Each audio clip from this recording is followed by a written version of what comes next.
مولاي صل وسلم دائما أبدا على حبيبك. بسم الله. السلام عليكم ورحمة الله وبركاته.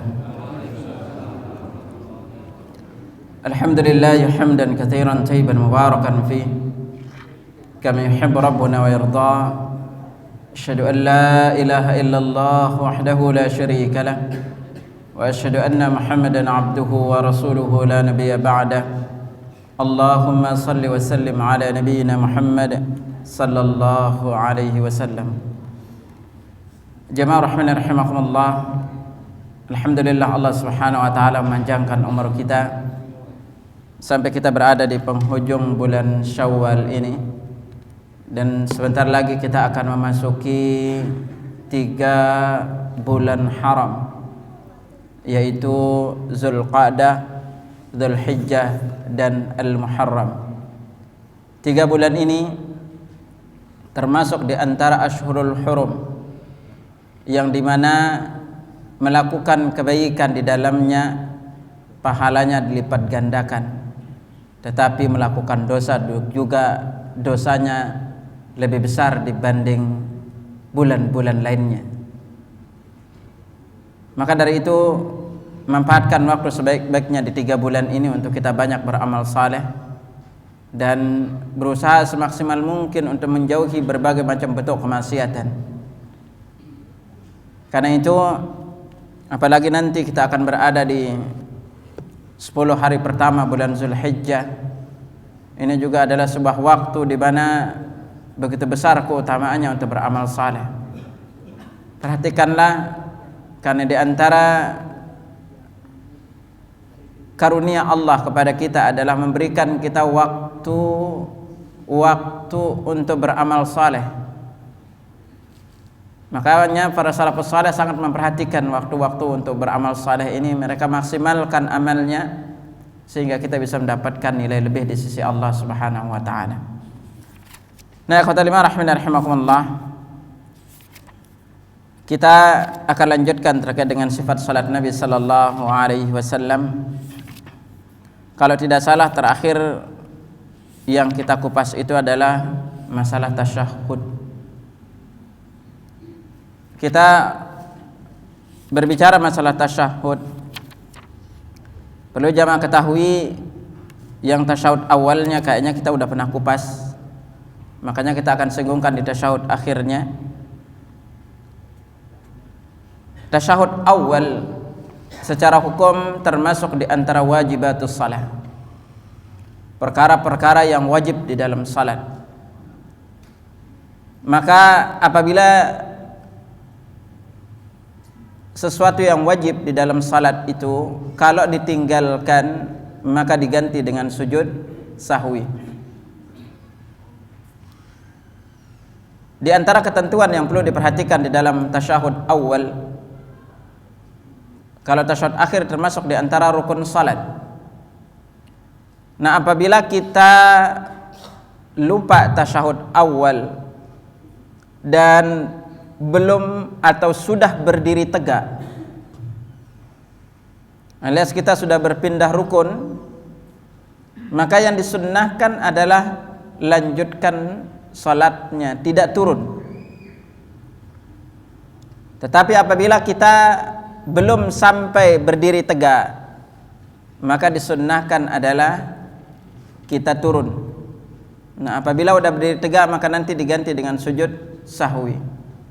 Nah, disinilah pentingnya makmum memahami perkara ini, karena sebagai imam ada kalanya imamnya lupa. Yang repot adalah kalau makmumnya yang nggak ngerti. Ketika imam sudah berdiri, itu makmum bilang subhanallah, imam pahamnya tetap berdiri. Akhirnya gara-gara makmum nggak ngerti, yang ribut siapa? Makmumnya. Pojok sono subhanallah, sini subhanallah. Padahal kita sebagai makmum ikut aja. Nah, ini yang penting untuk dipahami. Kadang-kadang ketidakngertian makmum ini menjadikan masalah. Selesai sholat imamnya yang ditegur, padahal yang keliru makmumnya. Itu kalau yang sifatnya adalah wajib. Tetapi kalau yang sifatnya itu adalah rukun, maka berhati-hatilah dalam perkara ini. Karena itu setiap muslim hendaklah dia paham mana bagian salat itu yang rukun, mana yang wajib, dan mana yang sunnah. Karena kalau sampai rukunnya itu tertinggal, maka itu menyebabkan salatnya itu tidak sah. Kita ambil contoh misalnya, jamaah berdiri. Di antara tempat-tempat sering terjadi lupa itu adalah satu, lupa baca Al-Fatihah. Entah lagi pikirin apa gitu kan. Tahu-tahu langsung aja baca ayat. Dia baca doa iftitah nyangka baca Al-Fatihah. Akhirnya tahu-tahu langsung aja selesai itu ruku. Atau langsung masuk ke surat. Itu. Nah, setelah baca surat baru ingat dia belum baca Al-Fatihah. Maka apabila posisinya kita itu belum berubah pindah ke rukun berikutnya, maka ambil rukun tersebut. Ngerti apa bingung nih? Ya, bingung ngerti apa bingung? Ya, contoh agar gampang itu. Jamakan berdiri. Baca doa iftitah. Tahu-tahu selesai baca doa iftitah langsung baca surat. Sementara membaca surat secara hukum termasuk sunanis salat, sunnah-sunnah salat. Baru udah tengah surat, baru ingat belum baca Al-Fatihah. Atau kasusnya imam. Ini karena beberapa kejadian jam sekalian. Ada yang jadi imam langsung baca surat gitu.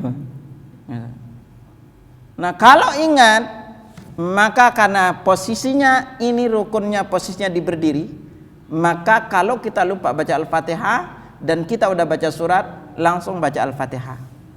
Maka dalam kondisi seperti ini kita tidak sujud sahwi. Di antara tempat paling sering terjadi lupa adalah sujud yang kedua, Pak. Contoh sekarang, jamaah turun sujud, Allahu Akbar. Udah turun sujud. Nah, ketika turun sujud, lalu dia duduk antara dua sujud. Atau kasusnya itu dia sujud, dia nyangka itu sujud kedua, tahu-tahu langsung berdiri, ya kan? Nah, kalau terjadi kekurangannya itu adalah rukun salat dan kita sudah berpindah rukun, maka rakaat yang tadi tidak dihitung. Ngerti apa bingung nih? Kuncinya, kalau bagian salat itu ada yang rukunnya yang terlupakan dan kita sudah pindah ke rukun berikutnya dan itu dalam satu rangkaian rakaat, maka itu tidak dihitung. Dan antum ingat bahwa satu rakaat itu rangkaiannya apa? 1, berdiri. 2, Al-Fatihah.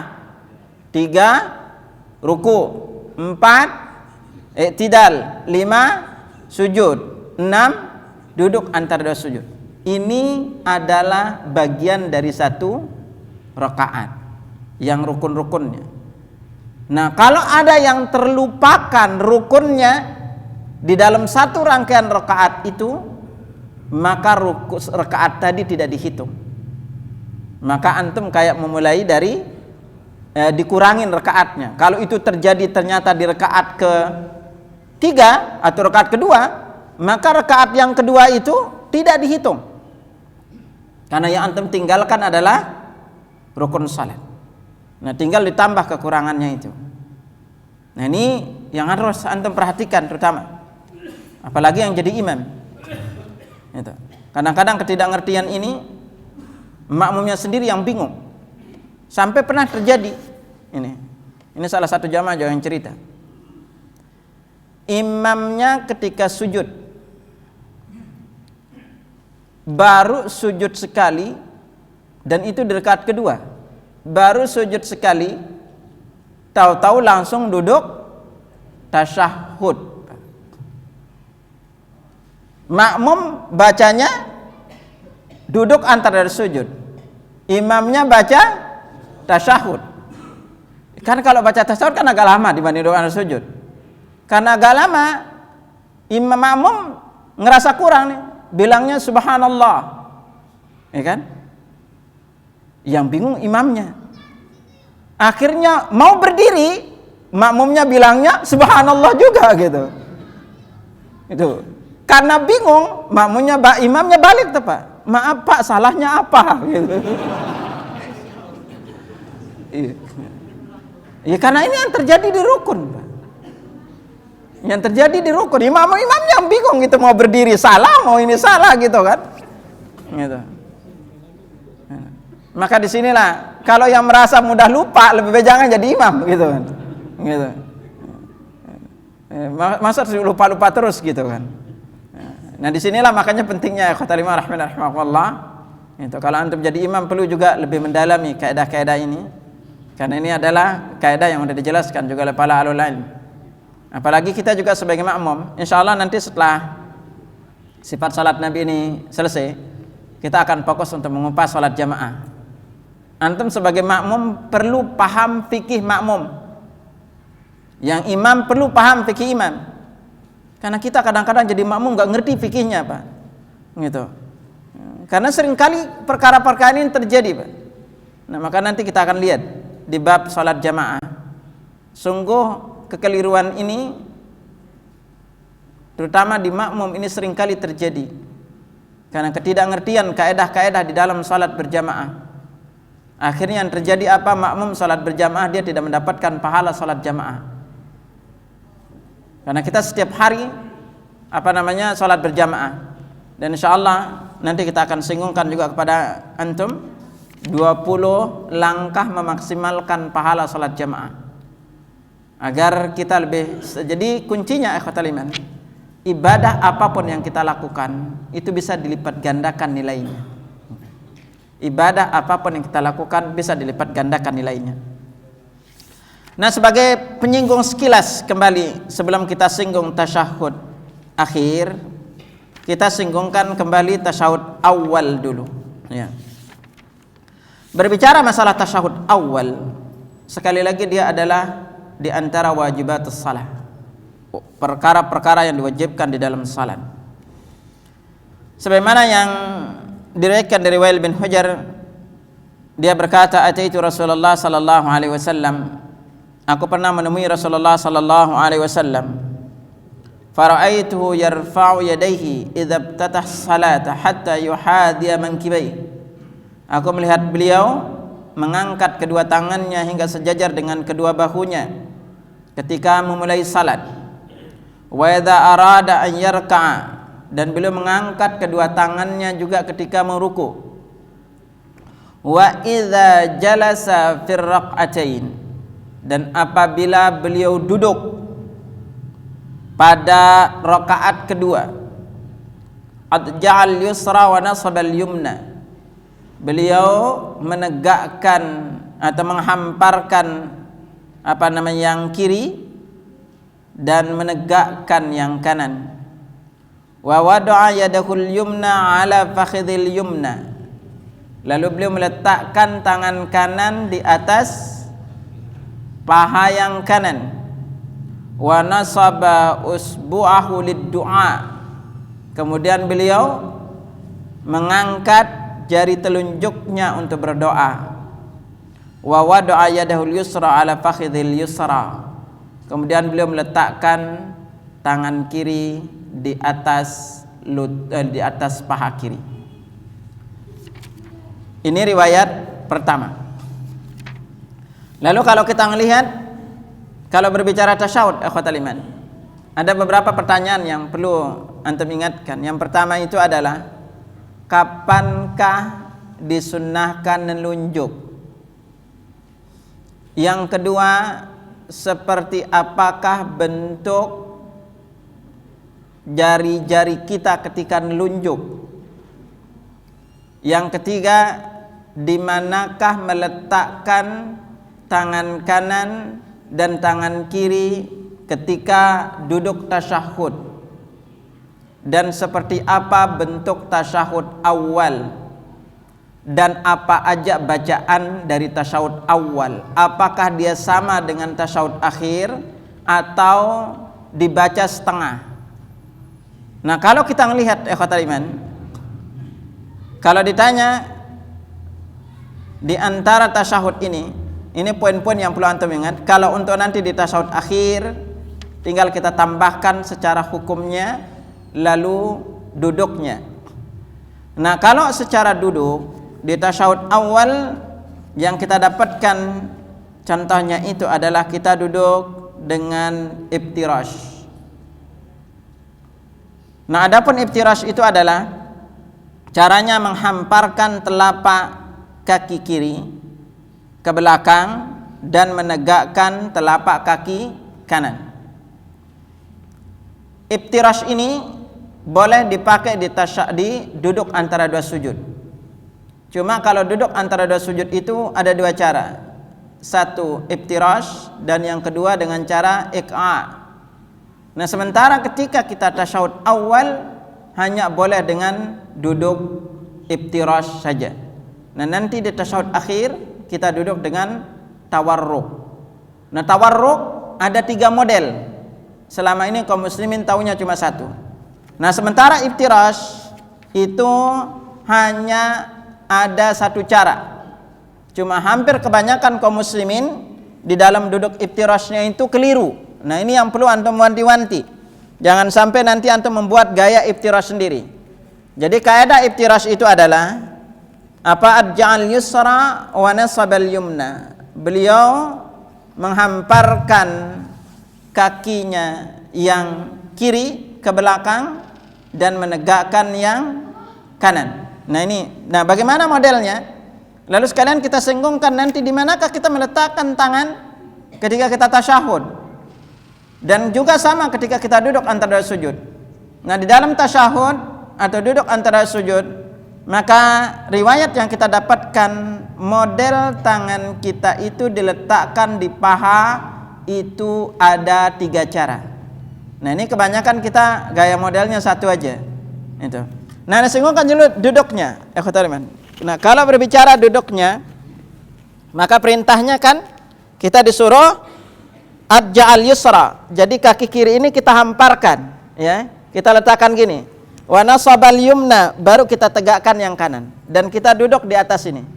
Jadi kuncinya adalah bahwa telapak kaki kita kiri ini dihamparkan, pantat kita duduk di sini. Itu. Baru kaki kanan ditegakkan. Nah, tidak ada riwayat kita duduknya itu gini nih. Ini banyak yang duduknya itu gini. Itu. Ketika dia duduk antara sujud maupun duduk tasyahud awal, apalagi nanti dia gini kan kakinya nih. Ini juga nih. Nah, gini. Itu. Nah, ini yang tidak ada contohnya. Jadi iftirash itu hanya 1 cara. Jadi kita gini kan, lalu kita duduk gini. Nah, penjelasan lain, kalau secara kakinya dia nggak bisa tegak gini, maka dia boleh meluruskannya ke belakang. Jadi boleh ditegakkan seperti gini. Nah, ini cara duduk iftirash. Nah, adapun setelah kita duduk iftirash, pertanyaan selanjutnya adalah tangan. Ketika kita tasyahud awal, di manakah posisi tangan dan kapankah menelunjuk? Itu kan pertanyaannya. Nah, apabila kita melihat riwayat-riwayat yang sampai kepada kita terkait dengan perkara ini, ya. Ini yang belakang kurang kedengeran ya. Nah, kalau kita melihat riwayat-riwayat terkait dengan duduk, maka kita mendapatkan polanya. Riwayat pertama tadi yang diriwayatkan dari Wail bin Hujr, maka beliau meletakkan tangan kanan di atas paha kanan. Nah, yang namanya paha itu adalah ini. Jadi kita meletakkan di atas paha kanan. Lalu selanjutnya apa? Wa nasaba usbu'ahu lid-du'a. Lalu beliau mengangkat jari telunjuknya untuk berdoa atau tasyahud. Baru beliau meletakkan tangan kiri di atas paha kiri. Jadi kalau di sini namanya paha itu dari sini nih ke sini. Jadi silakan antum pilih di sini atau agak maju sedikit. Jadi di wilayah paha.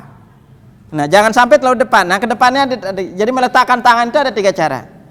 Nah, di sini kalau antum lihat, beliau meletakkan tangan kanan di atas paha kanan, lalu mengangkat jari telunjuk untuk berdoa.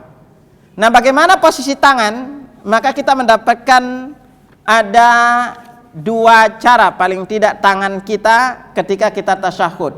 Baik itu nanti tasyahud awal maupun tasyahud akhir. Anda bacakan antum riwayatnya. Riwayat pertama diriwayatkan dari Ibnu Umar radhiyallahu anhu, kana Rasulullah sallallahu alaihi wasallam idza jalasa fi shalah. Rasulullah sallallahu alaihi wasallam apabila duduk di waktu salat, maksudnya duduk tasyahud, wada'a kaffahul yumna ala fakhidhihil yumna. Beliau meletakkan telapak tangan yang kanan di atas paha yang kanan. Wa qabada asabi'ahu kullaha. Kemudian beliau menggenggam seluruh jari jemarinya. Jadi kalau kita ambil gambarannya, beliau meletakkan tangan kanan di atas paha kanan, lalu beliau menggenggam seluruh jari jemarinya. Lalu selanjutnya apa? Wa asyara bi isbahil lati talil ibham. Kemudian beliau berisyarat dengan jari setelah ibu jari. Setelah ibu jari apa? Telunjuk. Lalu berarti beliau meletakkan tangan kanan di atas paha kanan, lalu beliau menggenggam jari-jarinya, lalu beliau menelunjuk gitu. Lalu selanjutnya apa? Wa wada'a kaffahul yusra ala fakhidhil yusra. Kemudian beliau meletakkan telapak tangan yang kiri di atas paha kiri. Nah, kalau kita lihat riwayat ini, kalau kita meletakkannya di atas paha, maka polanya adalah jari jemari itu digenggam. Jadi digenggam seluruhnya dulu, baru terus berisyarat. Ini kalau kita letakkan di atas paha. Nah, ini cara pertama. Nah, dari riwayat ini, kapan Nabi menunjuk? Kapan Nabi menunjuk? Nabi menunjuknya dari awal. Ini riwayat pertama. Lalu kita lihat riwayat kedua yang diriwayatkan dari sama Abdullah bin Umar juga. Kalau riwayat tadi diriwayatkan oleh Imam Muslim, Ahmad, Abu Dawud dan lainnya. Kalau ini diriwayatkan yang kedua diriwayatkan oleh Imam Muslim dan Al-Baihaqi dari Ibnu Umar juga. Kita lihat riwayat kedua. Anna Rasulullah sallallahu alaihi wasallam idza qada fi tasyahhud. Rasulullah sallallahu alaihi wasallam apabila duduk di waktu tasyahud, wada'a yadahul yusra ala rukbatihil yusra. Beliau meletakkan tangan kiri di atas lutut kiri. Lutut mana? Letakkan di atas lutut kiri. Lalu selanjutnya apa? Wa wada'a yadahul yumna ala rukbatihil yumna. Beliau meletakkan tangan kanan di atas lutut kanan. Nah, ini yang kiri di sini, yang ini di sini. Jadi lutut mana di sini kita letakkan di sini. Lalu selesai itu apa? Wa aqada thalathatan wa khamsin.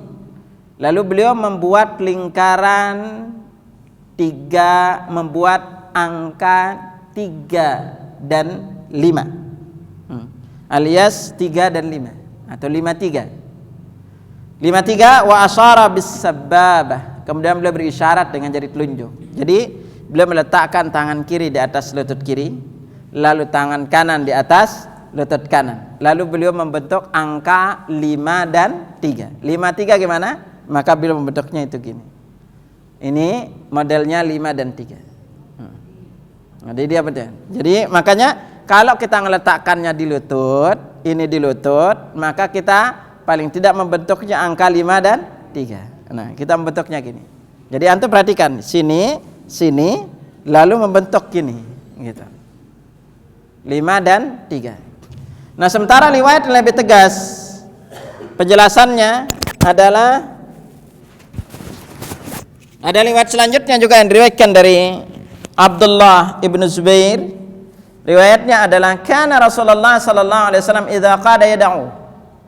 Rasulullah sallallahu alaihi wasallam jika duduk sambil berdoa, yaitu di waktu tasyahud, wada'a yadahul yumna ala fakhidhil yumna. Beliau meletakkan tangan kanan di atas paha yang kanan, paha beliau yang kanan. Wa yadahul yusra ala fakhidhil yusra. Tangan beliau yang kiri di atas paha beliau yang kiri. Wa asyara bi isba'is sababah. Kemudian beliau berisyarat dengan jari telunjuk. Wa wada'a ibhamahu ala isba'il wusta. Kemudian beliau meletakkan ibu jarinya di atas atau di ujung jari tengah. Ya. Jadi kalau ini lebih tegas. Tengah, lalu wa yulkimu kaffahul yusra rukbatahu. Kemudian tangan beliau yang kiri mencengkram lututnya yang kiri. Nah, makanya disinilah lalu kita mendapatkan apa? Ini cara kedua. Cara kedua. Jadi yang pertama itu tadi kalau dilihat polanya ini, yang kiri ikhwatal iman. Yang kiri ini itu paling tidak ada 4 cara meletakkannya di atas paha kita.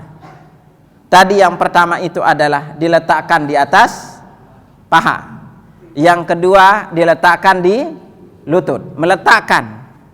Nah, riwayat ketiga adalah yang kiri ini yulqim, itu mencengkram. Namanya mencengkram itu gini. Itu, dia mencengkram.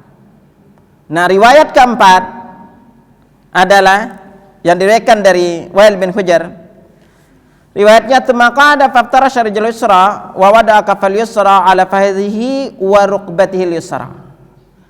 Nah, riwayatnya kemudian beliau sallallahu alaihi wasallam duduk iftirash di atas kaki kirinya, dan beliau meletakkan telapak tangan kirinya di atas paha kiri serta di atas paha kiri dan lutut kiri. Nah, di atas paha dan lutut. Berarti kalau paha lutut maju dikit, Pak. Harus kena dua-duanya, paha dan lutut. Nah, makanya yang paling banyak caranya itu yang kiri, Pak. Yang pertama itu di sini, yang kedua itu diletakkan di lutut, yang ketiga itu riwayatnya itu mencengkram, yang keempat itu paha dan lutut kena, jadi maju di sini. Gitu. Nah, lalu apa? Kalau yang kanan tadi dijelaskan cuma 2 cara, satu itu di sini. Nah, kalau dia letakkan itu di sini, maka posisinya adalah menggenggam seluruhnya. Kalau meletakkannya di lutut, maka membentuk angka 5 dan 3. Nah, itu kalau untuk yang kanan. Nah, sekarang posisi siku ini di manakah posisinya? Gitu kan.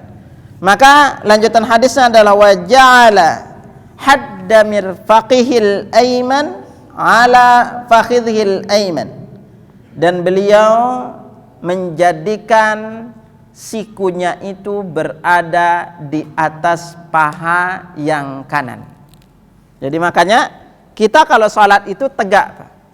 Itu jangan sampai gayanya miring-miring ke kanan atau ke kiri. Jadi makanya nanti siku kita ini atau pangkal siku itu adanya di atas paha. Itu. Nah, makanya ini nanti meletakkannya itu gini. Jadi kalau sholat itu makanya tegak.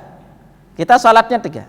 Nah, sekali lagi untuk yang kiri itu caranya itu letakkan di atas paha kanan, di atas paha kiri, atau maju kita letakkan di lutut, atau kita letakkan di lutut tapi dengan cara mencengkram, atau yang keempat adalah paha dan lutut kena. Jadi dua-duanya kena. Gitu. Nah, ini silakan antum pilih variasi ini.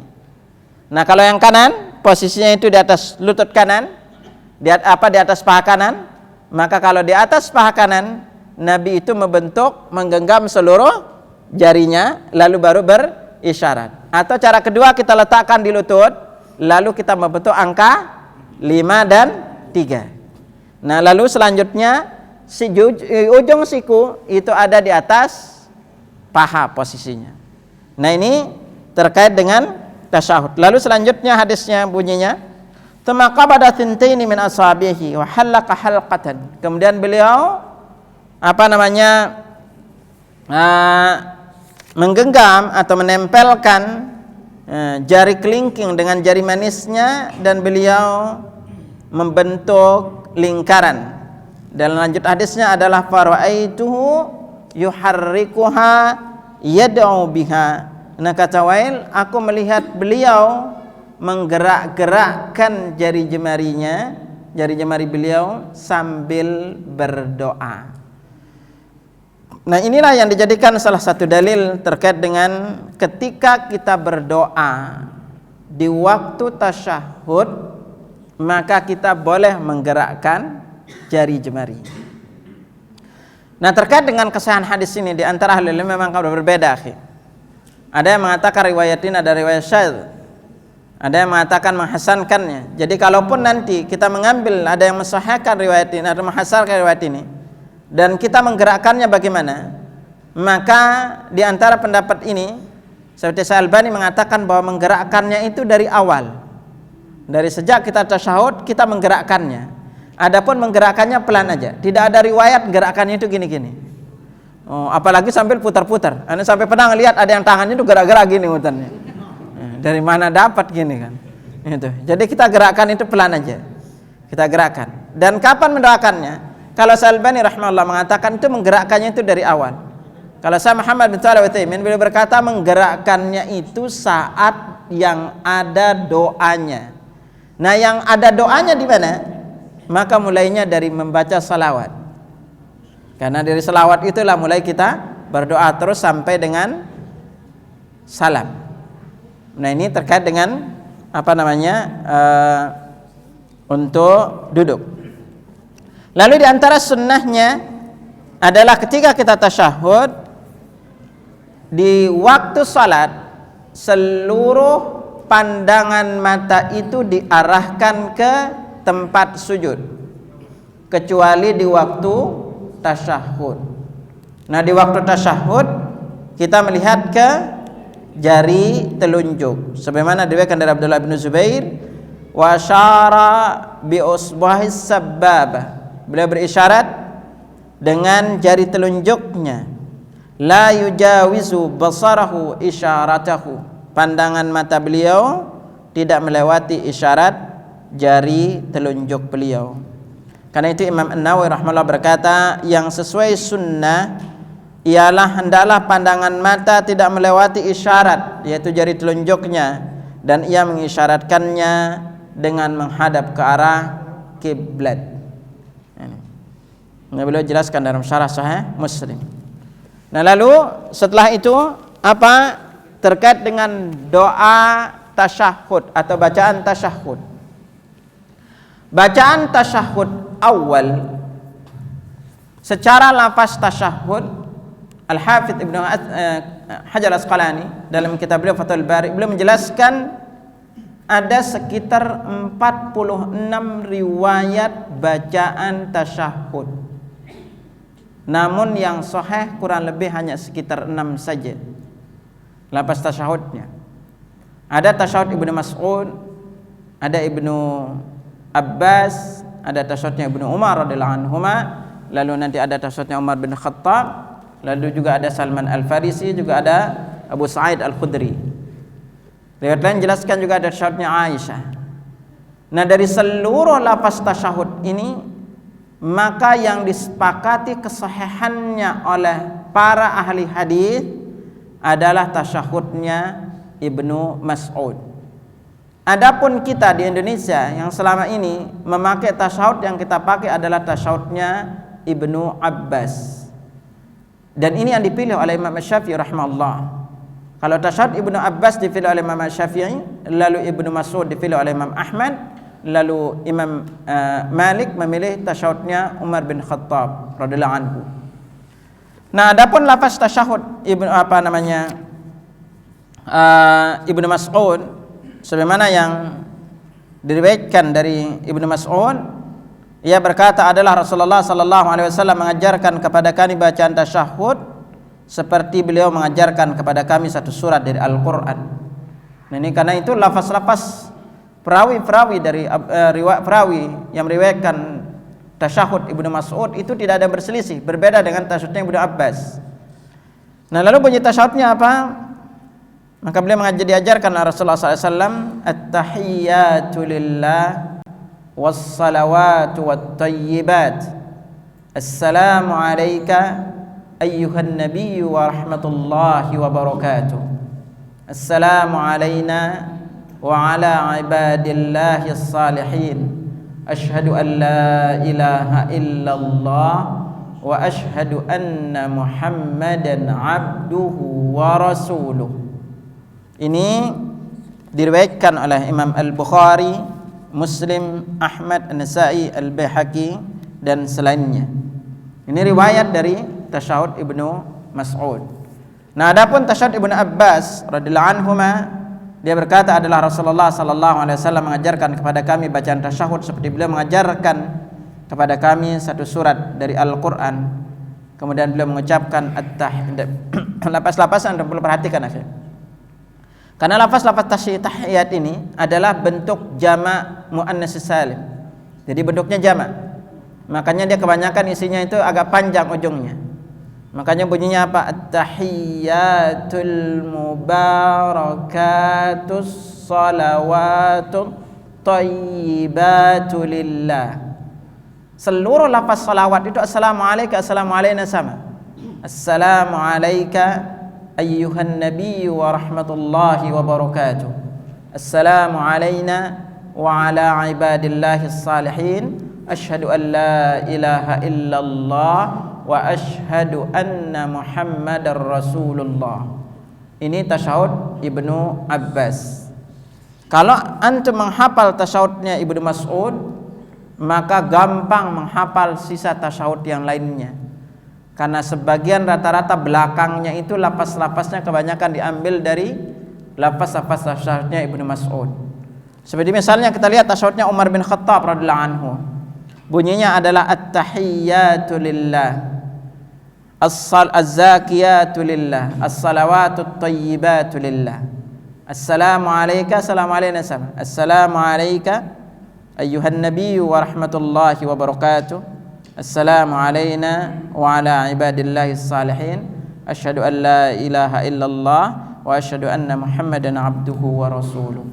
Yang ada bedanya adalah di tasyahud Ibnu Umar radhiyallahu anhuma, kalau lapasnya itu mirip dengan tasyahudnya Ibnu Mas'ud, cuma nanti ada tambahan di kalimat adalah ketika membaca asyhadu an la ilaha illallah, kalau Ibnu Mas'ud langsung mengatakan wa asyhadu anna muhammadan abduhu wa rasuluh. Kalau di Ibnu Umar asyhadu an la ilaha illallah wahdahu la syarikalah wa asyhadu anna muhammadan abduhu wa rasuluh. Ini lafaz tasyahud awal. Lalu pertanyaannya adalah, apakah di waktu tasyahud awal kita disunnahkan atau tidak membaca salawat kepada Nabi sallallahu alaihi wasallam? Maka pendapat jumhur ulama, mazhab dari Imam Ahmad, Imam Syafi'i dan Abu Hanifah, Imam Ahmad, lalu Abu Hanifah dan Imam Malik membaca salawat di tasyahud awal itu hukumnya adalah sunnah. Berbeda dengan Imam Syafi'i. Imam Syafi'i di antara fatwa beliau kurang lebih ucapan beliau adalah bahwa tasyahud awal dengan tasyahud akhir itu sama, dan barang siapa yang tidak membaca salawat di tasyahud awal maka salatnya tidak sah. Ini pendapat Imam Syafi'i. Dan kalau udah dikatakan salawat, maka yang dimaksud oleh Imam Syafi'i adalah lafaz salawatnya itu lengkap. Tidak kita dapatkan riwayat beliau mengajarkan kita salawat sepotong doang. Lihat aja di mayoritas masyarakat kita kalau baca salawat sepotongnya doang, Pak. Di tasyahud awal hanya membaca Allahumma salli ala Muhammad. Enggak, kata beliau lengkap sama dengan tasyahud akhir. Bahkan kita lihat riwayat tasyahud bahwa di dalam tasyahud awal juga boleh berdoa sebagaimana kita berdoa di tasyahud akhir. Jadi kalau ada yang mengajarkan kepada antum mazhab Syafi'i baca selawatnya sepotong doang, maka Imam Syafi'i enggak ngajarkan seperti itu. Jadi lafaz selawatnya itu adalah lengkap. Apa bunyinya? Lafaz selawat yang sahih dari Nabi sallallahu alaihi wasallam itu kurang lebih ada sekitar 9 lafaz. Yang sahih diriwayatkan oleh Imam Bukhari dan Muslim ada 2 lafaz. Di antaranya yang ada innaka Hamidum Majidnya 2 kali. Sebagaimana diriwayatkan dari Uqab bin Ujrah radhiyallahu anhu, maka bunyi lafaznya adalah Allahumma salli ala Muhammad. Antum ingat, kebanyakan kaum muslimin baca Muhammad. Allahumma salli ala Muhammad wa ala ali Muhammad kama sallaita ala Ibrahim. Perhatikan di kalimat Ibrahimnya. Kalau Indonesia tulisannya Ibrahim, tapi kalau Arabnya Ibrahim. Himnya itu panjang 2 harokat. Ini kita enggak bacanya rocos saja. Allahumma shalli ala Muhammad wa ala ali Muhammad kama shallaita ala Ibrahim wa ala ali Ibrahim. Jadi kita nyerocos saja baca, Pak. Apalagi tasyahudnya, Pak. Nyerocos saja baca, panjang pendeknya dikabur. Itu. Jadi Allahumma shalli ala Muhammad wa ala ali Muhammad kama shallaita ala Ibrahim wa ala ali Ibrahim innaka Hamidum Majid. Allahumma barik ala Muhammad wa ala ali Muhammad kama barakta ala Ibrahim wa ala ali Ibrahim innaka Hamidum Majid. Perlu poin penting yang antum ingat ikhwatal iman. Di dalam seluruh lafaz salawat yang sahih dari Nabi sallallahu alaihi wasallam tidak terdapat satupun lafaz ada kalimat sayyidina. Jadi menambahkan lafaz sayyidina ketika kita membaca salawat berarti kita menambahkan sesuatu yang tidak dicontohkan oleh Nabi sallallahu alaihi wasallam. Andai lafaz sayyidina itu adalah baik, pasti Nabi akan ajarkan kepada kita. Kalau antum membaca lafaznya dengan tambahan sayyidina, maka hadis palsunya aja enggak ada tambahan sayyidina itu di dalam seluruh lafaz salawat. Makanya cukupkan diri dengan yang diajarkan Nabi. Karena tidak setiap yang baik menurut kita itu adalah baik menurut Allah dan Rasulnya. Cukupkan diri.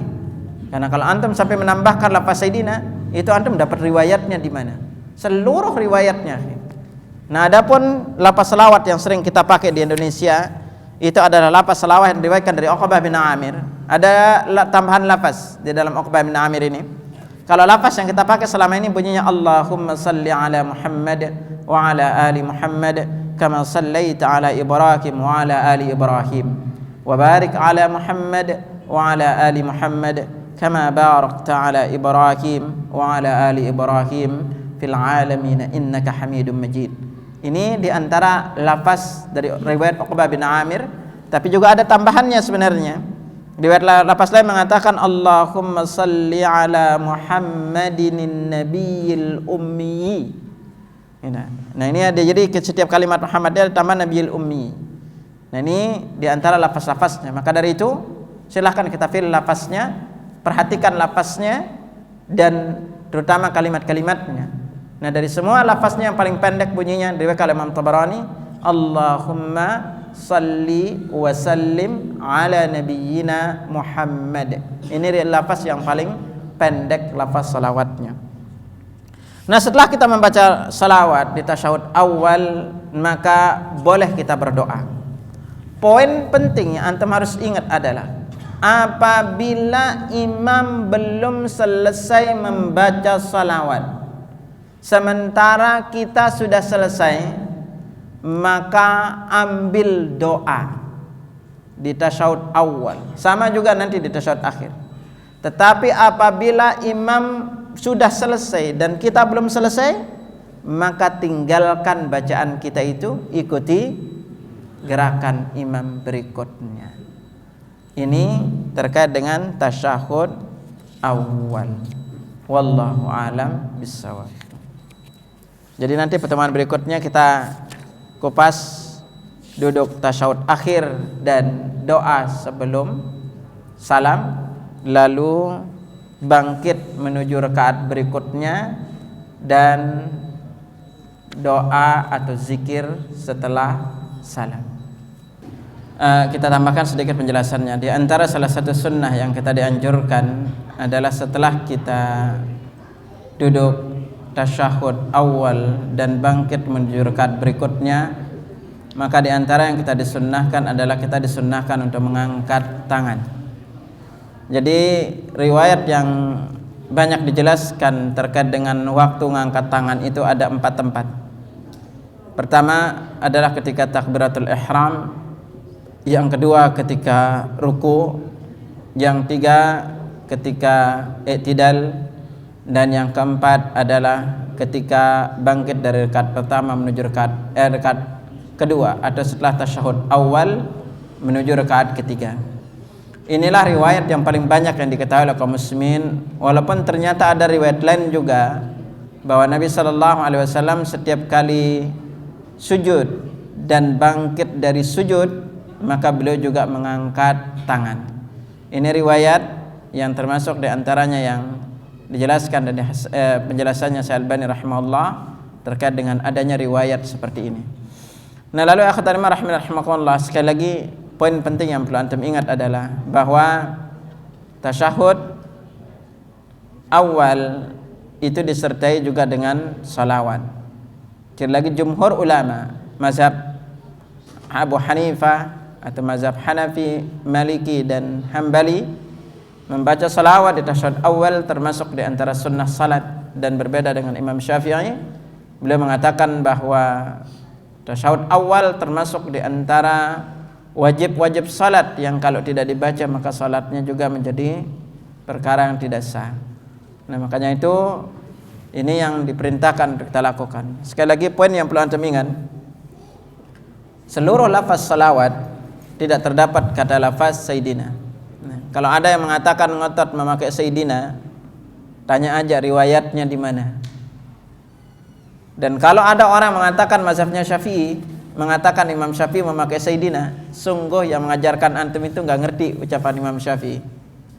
Jadi seluruh riwayat Imam Syafi'i terkait dengan lafaz salawat, sampai beliau pun di dalam pembukaan kitab beliau rahimahullah, beliau tidak menggunakan lafaz Sayyidina. Beliau cuma mengatakan Allahumma salli ala Muhammad. Pertanyaan ini pernah ditanyakan kepada Al-Hafidz Ibnu Hajar Al-Asqalani rahimahullah. Pertanyaannya berbunyi itu yang pernah ditanyakan kepada beliau. Beliau ditanya, pertanyaan bunyinya, semoga Allah membahagiakan kehidupannya, tentang sifat salawat kepada Nabi sallallahu alaihi wasallam baik di dalam salat ataupun di luar salat. Apakah disyaratkan dalam salawat tersebut mensifati Nabi dengan kata Sayyidina, seperti kita mengatakan Allahumma salli ala Sayyidina Muhammad, atau Sayyidil Khaliq, atau Sayyidi waladi Adam, ataukah kita hanya membatasi diri dengan mengucapkan Allahumma salli ala Muhammad? Mana yang lebih utama? Apakah kita menggunakan lafaz Sayyidina karena sifat tersebut merupakan sifat yang telah tetap pada diri beliau, ataukah kita tidak menggunakannya karena tidak pernah diriwayatkan dalam hadis-hadis? Apa kata Al-Hafidz Ibnu Hajar Al-Asqalani? Betul, menggunakan atau mengikuti lafaz-lafaz yang ma'thur, yang ada riwayat hadisnya adalah lebih utama. Dan tidak bisa dikatakan barangkali Rasulullah sallallahu alaihi wasallam tidak menggunakan lafaz Sayyidina karena ketawaduan beliau. Sebagaimana beliau tidak pernah mengatakan ketika menyebut nama beliau sendiri, Padahal umat beliau disunnahkan untuk menyebutkan hal tersebut setiap kali nama beliau disebut. Kami katakan apabila hal tersebut atau penyebutan Sayyidina adalah pendapat yang kuat, niscaya akan ada riwayat dari para sahabat kemudian para tabi'in, dan kami tidak menemukan riwayat dari para sahabat dan juga tabi'in bahwasanya salah seorang di antara mereka mengatakan hal tersebut. Padahal banyak sekali riwayat dari mereka tentang tata cara berselawat kepada Nabi sallallahu alaihi wasallam. Imam Syafi'i rahimahullah, beliau termasuk di antara orang yang paling mengagungkan Nabi. Beliau berkata di dalam khutbah pembukaan kitabnya yang menjadi rujukan utama pengikut beliau atau mazhab beliau, Allahumma salli ala Muhammad, sampai akhir dari doa yang berdasarkan ijtihadnya, yaitu perkataan beliau yang dikatakan selawat tadi. Ini beliau ucapkan. Nah, di sini akhatul iman, kuncinya apa? Kalau ada orang yang mengatakan bahwa membaca selawat itu harus pakai Sayyidina, sungguh tanyain yang dia ikuti sebenarnya siapa. Dia ngaku mazhab Syafi'i, Imam Syafi'i nggak pernah pakai. Dia ngaku paling benar ucapannya, paling cinta kepada Nabi. Lihat para sahabat tabi'in dengan tabi'in tidak ada satupun yang memakai lafaz Sayyidina. Itu di saat salat. Adapun di luar salat ada yang membolehkan, ada tidak. Makanya cukupkan diri dengan apa yang dicontohkan oleh Nabi SAW. Karena kebanyakan kadang-kadang orang menggunakan logika atau akalnya. Itu. Lalu berkata, masa kita memanggil orang cuma dengan namanya doang? Itu kan. Yang paling abdal kan kita mengatakan bapak ini, bapak itu, atau tuan ini, tuan. Itulah makanya kalau beragamanya pakai logika. Bapak Ibu lihat di dalam Al-Qur'an beliau pun disebut namanya. Lihat, wa ma Muhammadun illa rasulun qad khalat min qablihir rusul. Tidaklah Muhammad itu. Lalu lihat Nabi Musa, Isa rata-rata dipanggil dengan namanya, Pak. Itu. Nah, jadi di sini penting seorang muslim mengambil pelajaran di sini. Jangan sampai dia menyangka apa yang dilakukannya itu lebih baik, sementara tidak dicontohkan sama sekali oleh Nabi dan para sahabat radhiyallahu anhum ajma'in. Nah, ini akhatul iman sebagai tambahan sekilas terkait dengan tasyahud awal. Silahkan antum bisa variasi menggunakan tasyahud ini. Kalau bisa paling tidak hafal 2. Jadi tasyahud awal dengan tasyahud akhir berbeda. Kalau bisa antum hafal semuanya, sehingga tidak tasyahud taunya 1 aja sampai mati, enggak nambah-nambah gitu kan. Gitu. Kita saat semua sholat pakainya cuma 1. Gitu. Ini padahal antum sholat dalam sehari berapa kali coba? Ya, yang udah pasti 5 kali. 5-5-nya tasyahudnya sama. Sementara tasyahudnya kita ada rata-rata coba. Subuh 1. Ya, yang lainnya 2 semua tasyahudnya. Gitu. Belum nambah sholat sunnah, rawatibnya. Masa apalnya cuma 1 doang enggak nambah-nambah? Gitu. Justru yang kita dianjurkan adalah variasikan. Antum kalau apal 5 kan lumayan lah. Yang 2 rakaat tasyahud awal Ibnu Mas'ud, tasyahud kedua Ibnu Abbas. Nanti salat lain pakai Umar bin Khattab, lalu pakai Ibnu Umar, lalu pakai yang lainnya. Nah, ini yang dianjurkan justru kita agar sunnah Nabi itu hidup. Salawat apalnya 1 aja enggak pernah nambah-nambah. Udah 1 keliru lagi gitu mana. Nah, ini kan repot gitu. Nah, karena itu belajarlah untuk menambah hafalan antum agar paling tidak memori kita menjadi lebih kepake. Makanya kenapa antum rata-rata ngeluh disuruh ngapal rata-rata bilang faktor gitu kan. Nah, selama ini jarang dipakai gitu. Nah, ini akhatul iman, ini tasyahud awal. Insyaallah nanti pertemuan berikutnya kita singgung tasyahud akhir, lalu tata cara duduknya, lalu berdoa setelah tasyahud akhir. Lalu juga nanti kita tambahkan bagaimana cara pindah ke rakaat berikutnya, dan juga terkait dengan duduk atau jalsatul istirahah, duduk istirahat. Wallahu a'lam bishawab. Ada yang ditanyakan, silakan. Ada? Silakan. Assalamualaikum. Pakai shin, tasyahud. Kita ngucapin aja udah pada keliru nih kan. Bukan tasyahud, tasyahud. Antum punya aplikasi, Anda tunjukin tempatnya. Iya. Antum tinggal cari. Antum silahkan beli buku ini. Ini pun tidak semua lafaz tasyahud ditaruh di sini. Ya, kita pakai ini agar antum paling tidak ada rujukan di rumah. Yang lain? Ada? Ibu-ibu? Silakan, Bu.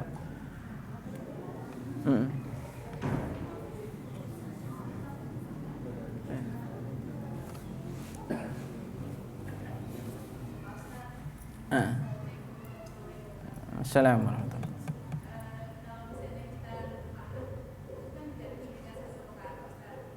Lupanya apa dulu, Bu? Kalau rukun ya.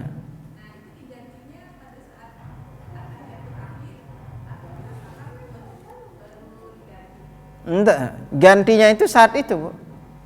Kita ambil contoh misalnya nih. Satu rakaat itu kan rangkaian rukunnya, satu berdiri, dua Al-Fatihah, ini yang rukun ya. Tiga ruku, empat i'tidal, lima sujud, enam duduk antara dua sujud, lalu yang ketujuhnya sujud lagi. Nah, kalau ada yang satu ini ketinggalan dari rukun ini, maka rakaat ini batal, Bu. Dan bagaimana cara menggantinya? Kita jadikan rakaat yang tadi itu batal, Bu. Jadi kita langsung, kalau misalnya dia udah 2 rakaat, ternyata rakaat yang kedua ini ada yang kurang dari rukun, maka kita baru dihitung kayak 1 rakaat.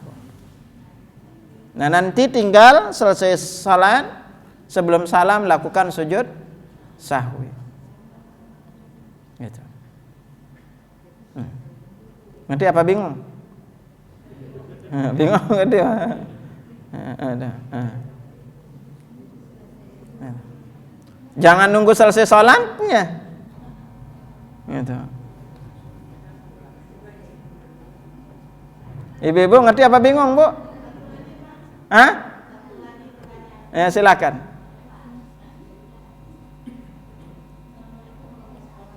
Assalamualaikum.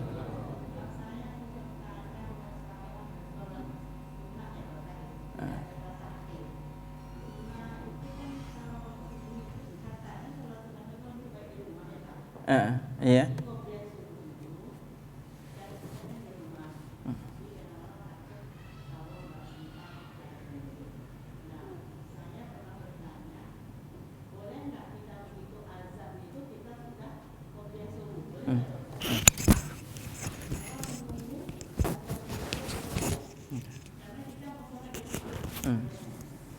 Udah.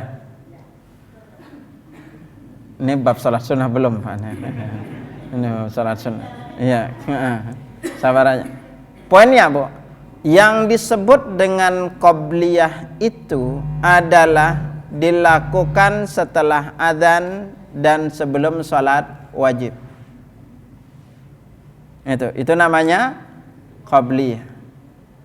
Maka lebih afdalnya itu tunggu selesai adzan. Karena menjawab adzan itu juga keutamanya besar. Semoga nanti pas kita kupas salat jamaah kita runut tuh. Runutannya itu dari adzan. Ini adzan aja pembahasannya lumayan, Pak.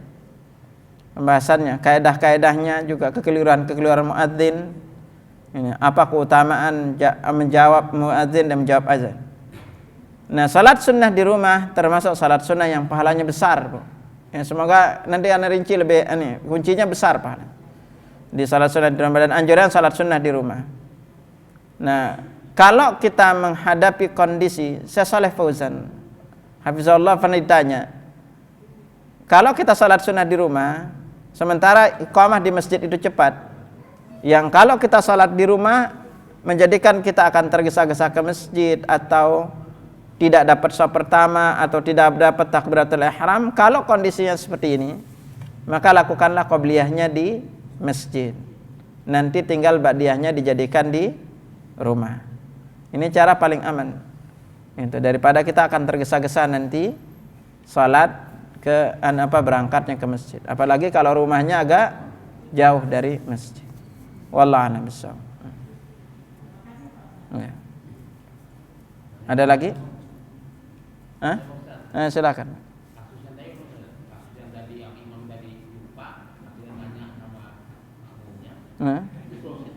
Salatnya batal, Pak.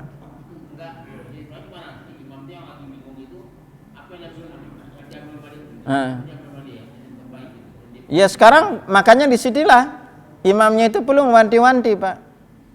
Jangan sampai lagi banyak pikiran jadi imam. Nah sekarang kalau dia bingung sendiri lalu diingatin sama makmum, ternyata setelah dia salam dia bingung salahnya, lalu diingatin sama makmum baru tahu, maka yang dia lakukan adalah nambah rakaatnya, Pak. Nah, kalau dia tidak melakukannya itu rakaatnya itu ada yang kurang, maka dia tambah rakaatnya, berarti yang batal itu tidak dihitung, maka tinggal nambah rakaatnya, lalu nanti dia sujud sahwi, setelah itu baru dia salam. Dan itu sama kayak bapak misalnya sekarang, kita ambil contoh, bapak masbuk, udah masbuk, salamnya bareng imam lagi, ngerti nggak nih? Masbuk salamnya bareng imam, udah asik duduk berzikir, mau sholat sunnah, baru sadar dia itu sholatnya kurang, gitu kan? Apa yang dilakukan? Maka dia tinggal nambah jumlah rakaat. Jadi dia berdiri, tambahkan jumlah rakaat yang kurang itu berapa, dan nanti dia sujud sahwi setelah salam. Jadi sujud sahwi itu ada dua, boleh sebelum salam dan boleh setelah salam. Nah, tenang aja, nanti ada bab sujud nih, 3 sujud, sujud sahwi, sujud tilawah dengan sujud syukur. Ini juga perlu antum paham sujud ini. Itu. Bingung apa bingung, Pak?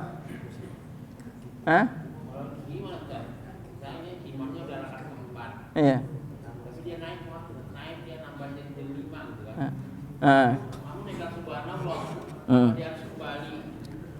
Kalau kasusnya di sini, kalau kasusnya jumlah rakaatnya lebih, kalau imamnya itu, makanya ini babnya sendiri di jamaah. Kita masalah belum kupas jamaah, Pak. Jadi anda nggak ngerunut dari awal ngupasin bapak gitu. Makanya pertanyaan setengah-tengah bapak bingung nanti, gitu.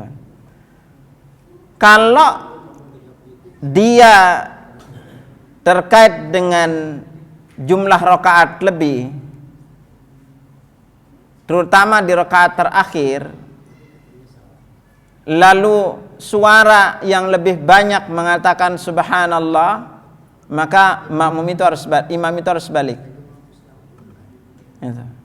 Tapi kalau imamnya tetap yakin bahwa itu kurang, sementara makmumnya yakinnya itu udah pas, maka makmum yang yakin itu rakaatnya udah lengkap, dia duduk tasyahud, lalu dia bisa nunggu salamnya bareng imam. Yang yakin ini jumlahnya pas ikut berdiri, maka sholat dia batal. Karena kalau kita ragu, boleh nambah jumlah rakaatnya. Tapi kalau dia yakin nambah, maka sholatnya jadi batal, Pak. Nah disinilah makanya kebijakan imam, kalau dia udah merasa rakaatnya itu di akhir dan dia berdiri, maka lebih amannya itu dengarkan makmum, karena yang lebih banyak suara itu lebih tepat dibanding kalau sendirian. Ngerti apa bingung, Pak? Kalau nggak ngerti tunggu aja pertemuannya, nanti biar bapak ngerti. Harus dirunut masalah pembahasannya nih, gitu kan? Ya, gitu. Ada yang lain masalah salat dulu? Ini masalah salat jamaah yang kita kupas ujungnya nanti, gitu. Ya, silakan. Iya.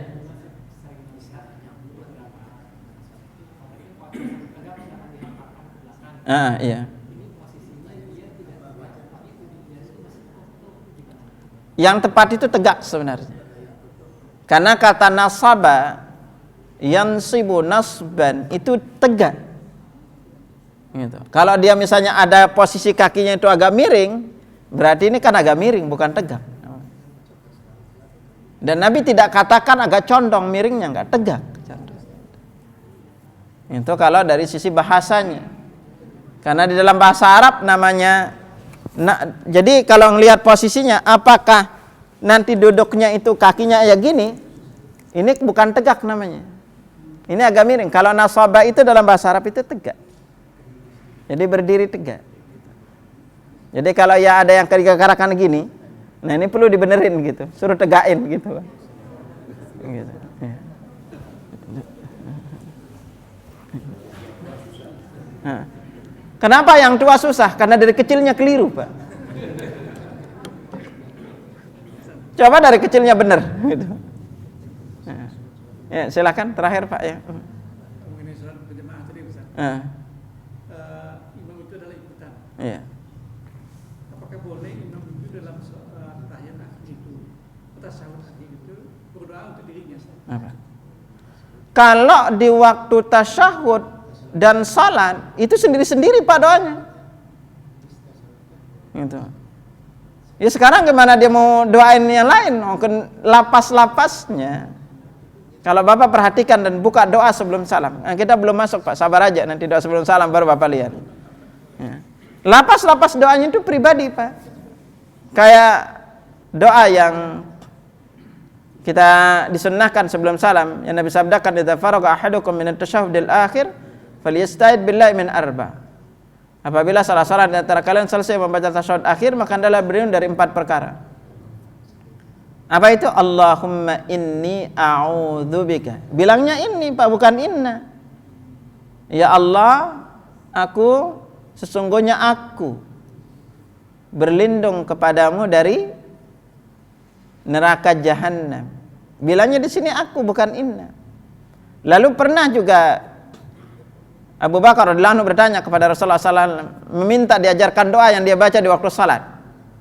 Nabi ajarkan apa? Allahumma inni zalamtu nafsi zulman katsira. Ya Allah, sungguhnya aku menzalimi diriku dengan kezaliman yang banyak.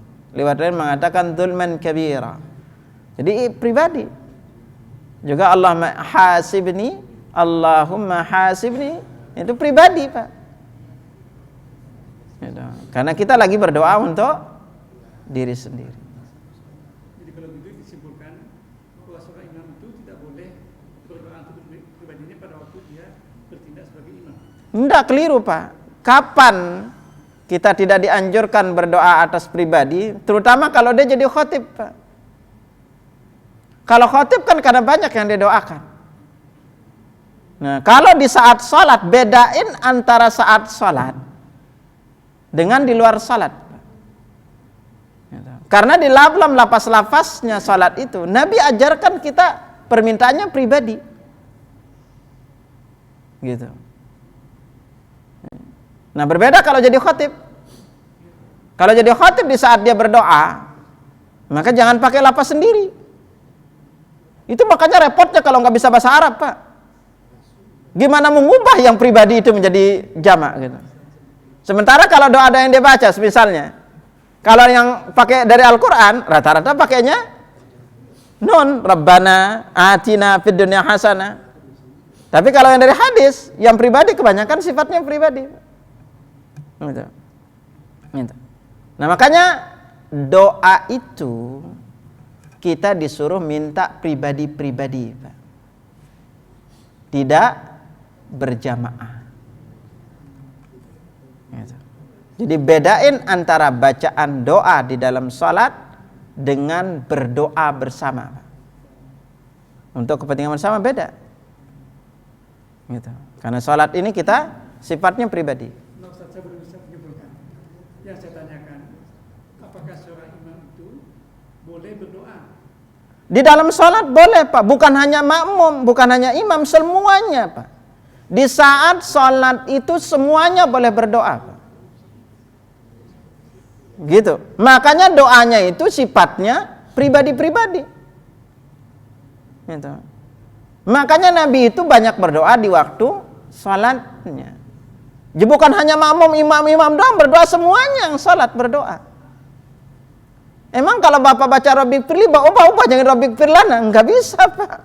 Doanya bilang Rabbi Firli. Gitu. Emang itu bukan doa.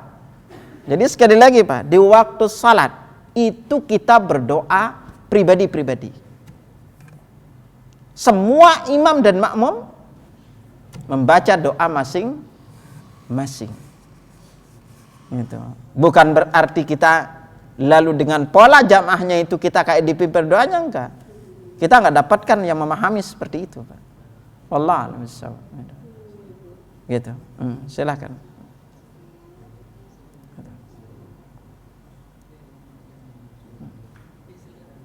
Ada enggak kalau?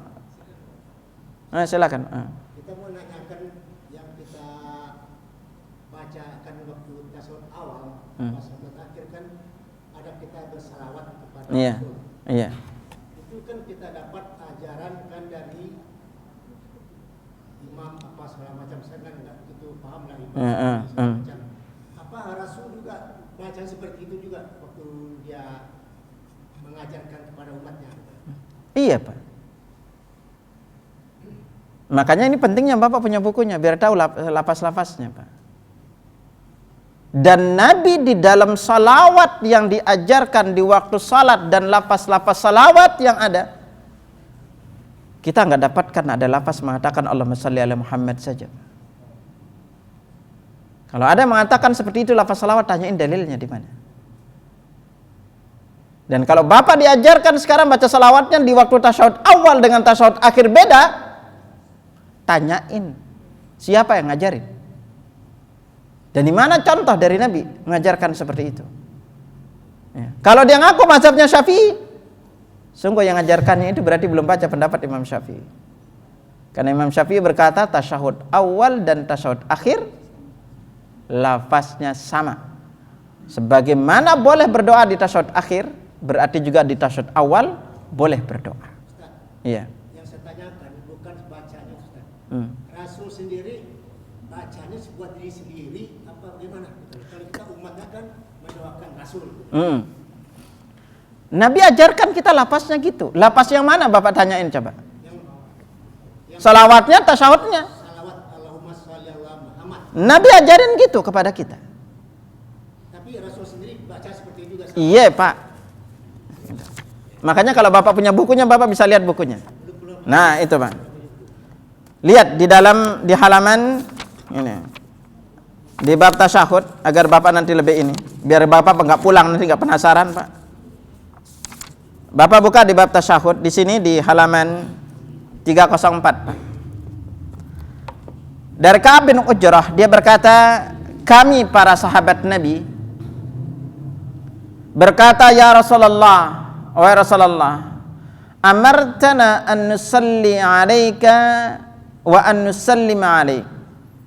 Wahai Rasulullah, engkau memerintahkan kepada kami untuk membaca salawat dan mengucapkan salam kepadamu. Fa ammas salamu faqad arafnahu. Adapun ngucapin salam kami sudah tahu. Fa kaifa nusalli alaik? Lalu bagaimanakah cara kami membaca salawat kepadamu? Makanya beliau mengajarkan lalu lewat Ka'ab bin Ujrah ini ada lafaz salawat yang diriwayatkan oleh Imam Bukhari dan Muslim yang bunyinya Allahumma salli ala Muhammad wa ala ali Muhammad kama sallaita ala Ibrahim wa ala ali Ibrahim innaka Hamidum Majid. Allahumma barik ala Muhammad wa ala ali Muhammad kama barakta ala Ibrahim wa ala ali Ibrahim innaka Hamidum Majid.